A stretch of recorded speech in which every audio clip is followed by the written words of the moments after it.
Hello students, Surti tutor में आप सभी का स्वागत है। आज हम लोग पढ़ेंगे क्लास 9, ठीक है। एनसीईआरटी ये यूनिट है बल और गति का नियम। क्या है बाबू लोग, ये आपका 9 के लिए बहुत ही इंपॉर्टेंट है और क्लास 10 के लिए काम देगा। प्लस इसके अलावा और भी तरह तरह के जो वैकेंसी है उन सभी में बहुत ही कारगर सिद्ध होगा। तो हम लोग चलते हैं, क्या है भाई, तो बल और गति का नियम, ठीक ना। तो बल क्या है, बल को अंग्रेजी में क्या बोलते हैं, फोर्स। यानी बल एक प्रकार का धक्का या खिंचाव है जिसमें किसी वस्तु की अवस्था में परिवर्तन करने की प्रवृत्ति होती है। इसमें क्या होता है कि कोई भी वस्तु पर हम बल लगाते हैं तो वस्तु वस्तु क्या है, जिस स्थान पर है उस स्थान से अलग चला जाता है ना, या फिर बाएं जाए, दाएं जाए, आगे जाए, पीछे जाए, या फिर उसे ऊपर नीचे भी ढक दे कर सकते हैं। दूसरे शब्दों में क्या है, बल को ही दूसरे शब्दों में क्या परिभाषित किया है कि किसी वस्तु पर लगने वाले धक्का, खिंचाव या चोट को बल कहते हैं। इसमें वस्तु में गति ला सकने की क्षमता होती है, ठीक है। बल का ऐसा ही मात्रक यानी है ना, ऐसा ही मात्रक क्या है, तो न्यूटन है, ठीक है। इसको इनसे सूचित किया जाता है, या फिर केजी मीटर माइनस का 2। यह एक सदिश राशि है ना। इसमें परिणाम और दिशा दोनों होते हैं। इसमें क्या होते हैं, परिणाम भी होता है और दिशा भी होता है। किस दिशा की ओर जा रहा है, इसका परिणाम क्या निकल रहा है, ठीक है। कुछ कुछ ऐसे भी यूनिट होता है जिसमें परिणाम और दिशा, परिणाम तो होता है पर दिशा नहीं होता है, या फिर परिणाम होता है दिशा नहीं, दिशा तो परिणाम नहीं। देखिए, बल के कारण ही किसी वस्तु में गति आ जाती है, ठीक है। फिर देखते हैं हम लोग बल का प्रकार, ठीक है। बल का प्रकार में क्या है बाबू लोग, एक घर्षण यानी कि फ्रिक्शन फोर्स है ना। तो फ्रिक्शन फोर्स में है, यह वह बल है जो किसी वस्तु की दिशा के विपरीत दिशा में परिवर्तन करता है ना। यह दो सतहों के बीच कार्य करता है। उदाहरण के तौर पर जब हम चलते हैं तो यह बल हमारे चप्पल या जूते और धरती के बीच कार्य करता है, ठीक है। फिर है दूसरा में है, जब सड़क पर कोई कार दौड़ती है तो यह बल सड़क और कार के टायर के बीच कार्य करता है, घर्षण बल को कम करना, ठीक है।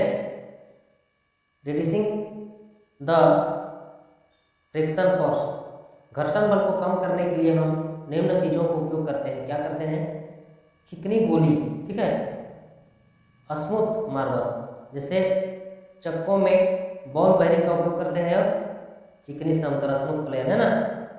फिर देखते हैं समतल की सतह पर, देख रहे हैं ना, चिकनाई युक्त पदार्थ लुब्रिकेंट का उपयोग, अभिकेंद्रीय बल, ठीक है, सेंट्रीपिटल फोर्स, जब कोई वस्तु की वृत्तीय पथ पर कार्य करता है तो उसके केंद्र से उस पर एक बल लगता है जो उसे प्रत्येक बिंदु की ओर खींचता है। इस बल को भी केंद्रीय बल कहते हैं।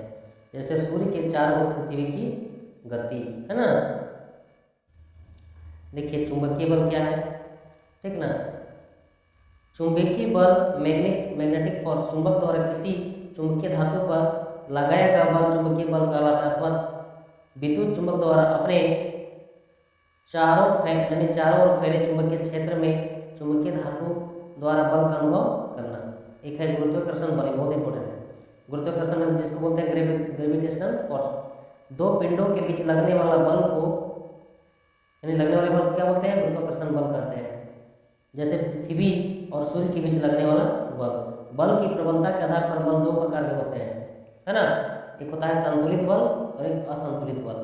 तो संतुलित बल यानी किसी वस्तु पर लगने वाला अनेक बलों का यदि परिणामी बल शून्य हो तो ऐसे बल को संतुलित बल बोलते हैं। असंतुलित बल क्या है, अनबैलेंस्ड फोर्स, किसी वस्तु पर लगने वाले सभी बलों का परिणाम बल शून्य नहीं है तो ऐसे बलों को असंतुलित बल कहते हैं।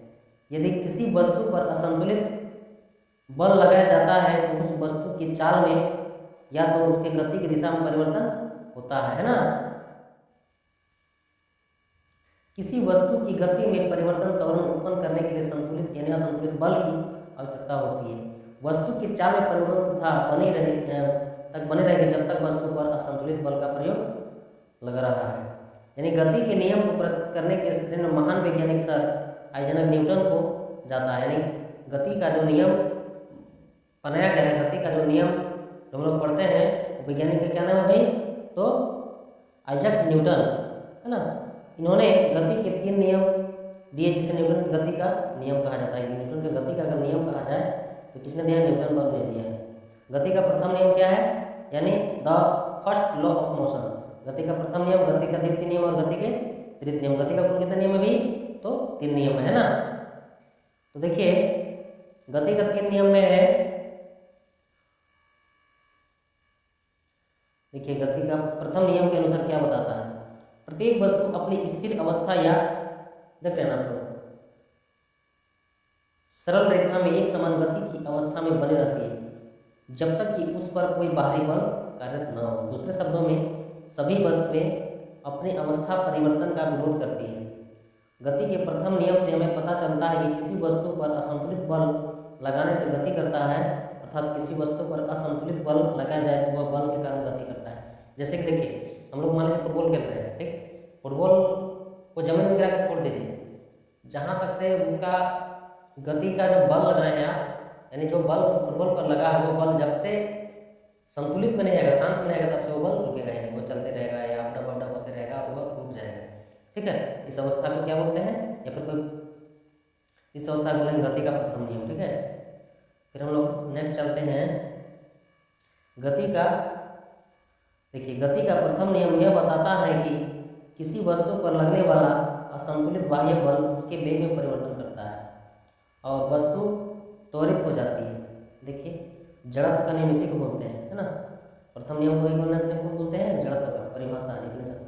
किसी वस्तु के विराम अवस्था में रहने या समान वेग से गतिशील रहने की प्रवृत्ति को जड़त्व कहते हैं। यही कारण है कि गति के प्रथम नियम को जड़त्व का नियम भी कहते हैं। जड़त्व प्रत्येक वस्तु का गुण या प्रवृत्ति है। ठीक है, जड़त्व को वस्तु के द्रव्यमान से मापा जाता है, इसका मात्रक किलोग्राम होता है। भारी वस्तु का जड़त्व किसी हल्के वस्तु से अधिक होता है। ठीक है,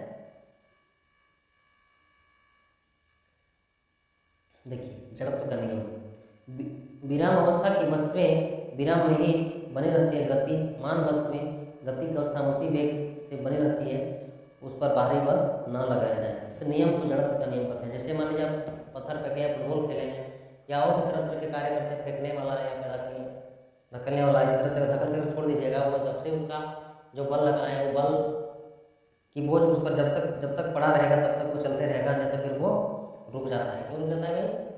तो उसके बाद घर्षण की जो प्रवृत्ति है वो बंद हो जाता है। ठीक है, जड़त्व का उदाहरण देखिए, जड़त्व उदाहरण हम देख लेते हैं थोड़ा सा। कार की यात्रा, जब हम किसी कार में यात्रा करते हैं तो चलती हुई कार के सापेक्ष हमारा शरीर गति की अवस्था में रहता है, परंतु जब ब्रेक लगाया जाता है तो गाड़ी के साथ साथ सीट भी विरामावस्था में आ जाती है, परंतु हमारा शरीर जड़त्व के कारण गतिज अवस्था में ही बने रहना चाहता है, इसलिए हमारा शरीर ब्रेक लगने पर आगे की तरफ तेजी से झुक जाता है। होता है क्या? झुकता है।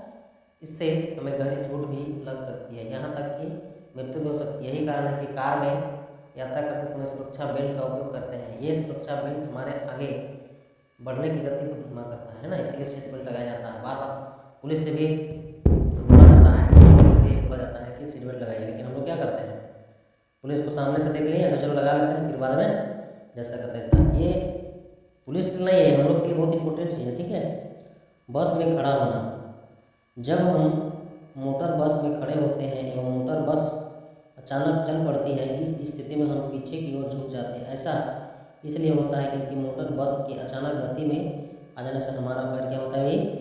फिसलने लगता है ना।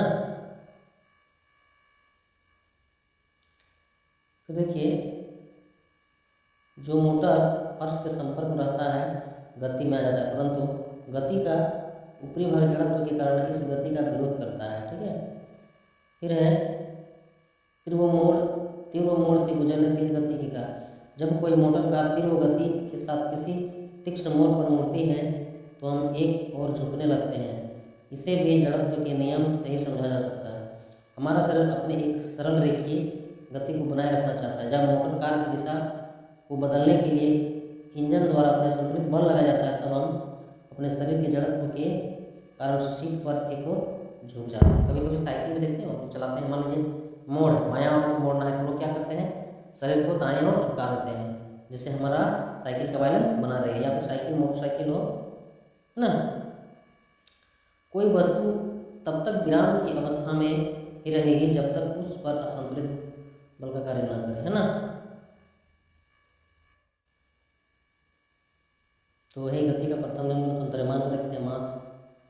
देखिए, किसी वस्तु में उपस्थित पदार्थ की मात्रा को उस वस्तु का द्रव्यमान कहते हैं। द्रव्यमान को एम से लिखा जाता है और इसे ग्राम से या फिर किलोग्राम से मापा जाता है ना, इसका वजन में।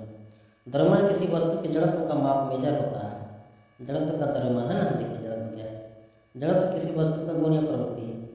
किसी वस्तु के जड़त्व को उसके द्रव्यमान से मापा जाता है। द्रव्यमान किसी वस्तु में उपस्थित पदार्थ की मात्रा होता है ना। पदार्थ जो है वो कितना भारी है या कितना जगह लिया हुआ है। द्रव्यमान स्वयं से ही मापा जाने वाला राशि है, ठीक है। अब चलते हैं गति के दूसरा नियम क्या कहता है, जानेंगे। गति के द्वितीय नियम क्या है। गति का द्वितीय नियम यह बताता है कि किसी वस्तु में उत्पन्न त्वरण इस पर लगाए गए बल पर निर्भर करता था लगाए गए बल को मापने की विधि को बताता है। यह सिर्फ गति का जो नियम है ना, ये आपका फिजिकल एजुकेशन में भी काम देगा, ठीक है।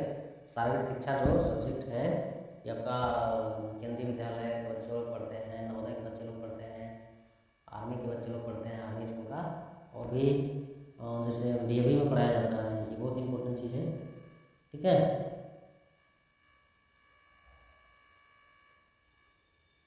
आगे देखिए, गति के द्वितीय नियम किसी वस्तु पर लगाए बल को ज्ञात करने का सूत्र प्रदान करता है, ठीक है। यदि कोई वस्तु त्वरण होती है तो हम जानते हैं कि अधिक वेग प्राप्त करने के लिए अधिक बल लगाने की आवश्यकता होती है, ठीक है।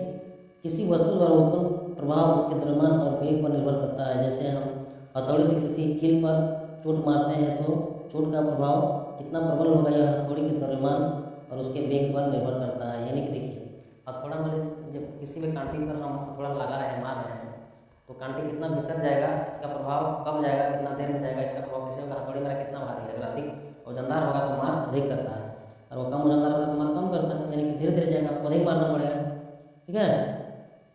तो इस तरह से है। संवेग, मोमेंटम क्या है। संवेग एक प्रकार की राशि से न्यूटन ने प्रस्तुत किया था, ठीक है।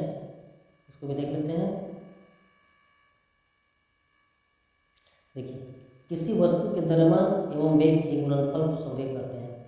इसे पी से सूचित किया जाता है। यह एक सदिश राशि है क्योंकि इसके परिमाण और दिशा दोनों होते हैं। इसकी दिशा वही होती है जो वेग की दिशा होती है। संवेग का ऐसा ही मात्रक है ना। एसआई से क्या होता है, इंटरनेशनल सिस्टम। जो इसका मात्रक, जो इसका मापन बना है वो अंतर्राष्ट्रीय लेवल का है। किलोग्राम मीटर प्रति सेकेंड, ठीक है, या किलोग्राम मीटर माइनस का एक। जैसा कि हम जानते हैं कि वस्तु पर लगाया गया असंतुलित बल में परिवर्तन करता है तथा बल किसी वस्तु के वेग में परिवर्तन ला सकता है। तो दो कारक जो किसी वस्तु के संवेग में परिवर्तन कर सकते हैं। एक में क्या है, किसी वस्तु के द्रव्यमान में परिवर्तन करके। दूसरा में क्या है, किसी वस्तु के वेग में परिवर्तन करके, ठीक है।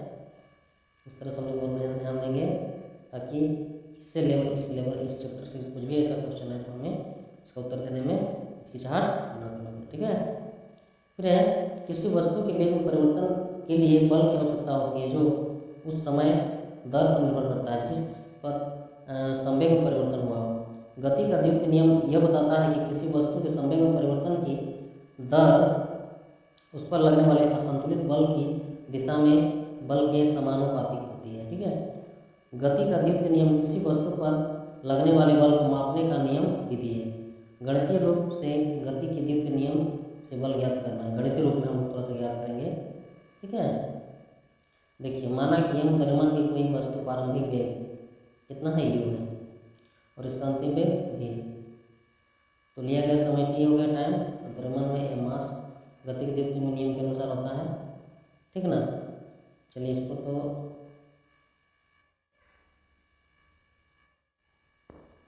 गति के द्वितीय नियम के दैनिक प्रयोग होता है। एक क्रिकेट खिलाड़ी बॉल लपकते समय अपने हाथ को खींच लेता है। जैसे व्यक्ति कैच रोकता है ना, कैच रोकने के हाथ को पीछे कर देता है। जैसे ही बॉल उसके हाथ में आया, हाथ को पीछे कर लेता है। उससे क्या होगा, उसका माइनस बनता है। ये गति का दूसरा नियम का उदाहरण है।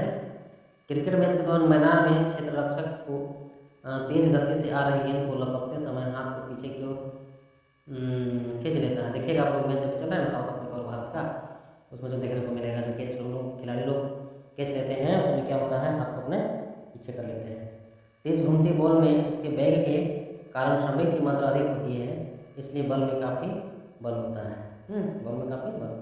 समय को बढ़ाने के लिए क्षेत्र रक्षक हाथ पीछे खींचता है। इस प्रकार से क्षेत्र रक्षक गेंद के वेग को शून्य करने में अधिक समय लगता है। गेंद में संवेग गति का तीसरा नियम। ठीक है,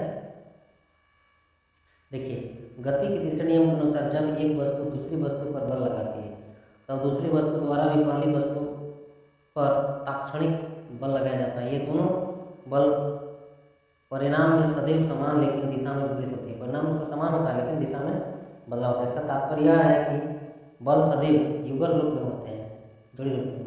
ये बल कभी एक वस्तु पर कार्य नहीं करते बल्कि दो अलग अलग वस्तु पर कार्य करते हैं। उदाहरण के तौर पर देखिए, फुटबॉल के खेल में प्रायः हम गेंद को तेज गति से किक मारने के क्रम में विपक्षी टीम खिलाड़ी से टकरा जाते हैं। इस क्रम में दोनों खिलाड़ी एक दूसरे पर बल लगाते हैं तो दोनों ही खिलाड़ी चोटिल होते हैं ना। इस तरह से हमारा चैप्टर ये समाप्त हुआ और हम आप लोग से ये आशा लगाते हैं कि आप लोग ध्यान से पढ़िए। किसी प्रकार कहीं पर कोई दिक्कत होगा तो कमेंट बॉक्स में लिख सकते हैं और आप लोग से हम्बल रिक्वेस्ट है कि वीडियो को अपने दोस्तों के पास शेयर कीजिए। ठीक है, थैंक्स फॉर वॉचिंग।